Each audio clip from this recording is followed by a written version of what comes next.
క్రిమినల్స్కు చోటు లేదు. సాంకేతిక పరిజ్ఞానం వైపు పోలీసులు మళ్ళడం సుపరిణామం. వివేకాంతకులను అప్పుడే అరెస్ట్ చేస్తే మళ్ళీ నేరాలు చేసేవాళ్ళ. గుంటూరులో పోలీస్ శాఖ ఏఐ హ్యాకథాన్లో సీఎం చంద్రబాబు నాయుడు ఉపన్యాసాన్ని ఇక్కడ హైలైట్ చేశారు. అయితే 47.77 లక్షల రైతు కుటుంబాలకు అన్నదాత సుఖీభవ పీఎం కిసాన్, అన్నదాత సుఖీభవ పీఎం కిసాన్ పథకం కింద రాష్ట్ర వ్యాప్తంగా 47.77 లక్షల రైతు కుటుంబాలను అర్హులుగా గుర్తించామని వ్యవసాయ శాఖ డైరెక్టర్ ఢిల్లీరావు తెలిపారు. గ్రామ వార్డు సచివాలయాల సర్వే ఆధారంగా 98% మందికి ఈకేవైసీ పూర్తయిందన్నారు. ఇంకా 61,000 మందికి పూర్తి చేయాల్సి ఉందని శుక్రవారం ఒక ప్రకటనలో వివరించారు. సొంత భూమి కలిగిన డి పట్టాదారులు, ఎస్ఐన్ ఈనాం భూముల రైతులను కూడా అర్హులుగా గుర్తించామని ఢిల్లీరావు పేర్కొన్నారు. వెబ్లాండ్లో ఆధార్ జత కాకుండా తప్పుగా జోడించిన చనిపోయిన ఖాతాలు, నోషనల్ ఖాతాలు కలిగిన రైతులు రెవెన్యూ అధికారిని సంప్రదించి సమస్య పరిష్కరించుకోవాలని సూచించారు. అనంతరం వాళ్లకు కూడా సుఖీభావ వర్తింపజేస్తామన్నారు. రైతుల అభ్యర్థులను స్వీకరించేందుకు త్వరలో అన్నదాత సుఖీభావ పోర్టల్ అందుబాటులోకి తెస్తున్నామన్నారు.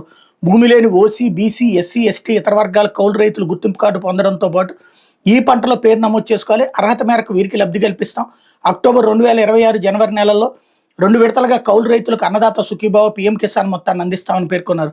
కేంద్ర ప్రభుత్వం తన వాటా నిధులు విడుదల చేయగానే రాష్ట్ర ప్రభుత్వం కూడా రైతుల ఖాతాలు నిధులు జమ చేసేందుకు సిద్ధంగా ఉందన్నారు అన్నటువంటి వార్తని హైలైట్ చేశారు. ఇప్పుడు దీని ప్రకారం చూస్తే అక్టోబర్ 2026 అక్టోబర్లో 1, 2026 జనవరి నెలల్లో 2 విడతలుగా కౌలు రైతులకి అన్నదాత సుఖీభావ వేస్తారు. అంటే ఇప్పుడు ఈ నెల 20 అన్నారు. జూలై, ఆగస్టు కాకుండా సెప్టెంబర్ కాకుండా అక్టోబర్. వ్యవస్థ క్రిందటిసారి 3 సార్లు ఇచ్చేవాళ్ళు, 3 దఫాలుగా వేసేవాళ్ళు. అక్కడ కేంద్ర ప్రభుత్వం కూడా 2,000 వేసేది. దానికి జమగా ఇక్కడ వేసేవాళ్ళు. ఇప్పుడు మరి వీళ్ళు చెప్తున్నటువంటిది అక్టోబర్లో 1, తర్వాత 2026 జనవరి నెలల్లో 2 విడతలుగా కౌలు రైతులకు అన్నదాత సుఖీభావ అని చెప్తున్నారు. అంటే ఇప్పట్లో లేదు. వాస్తవంగా ఇప్పుడు నాట్లేసేటటువంటి సందర్భం. ఈ టైంలో కదా చేతులకు అందాల్సింది, ఇక్కడ మిస్ అవుతోంది. ఇకపోతే తిరుమల కల్తీ నెయ్యి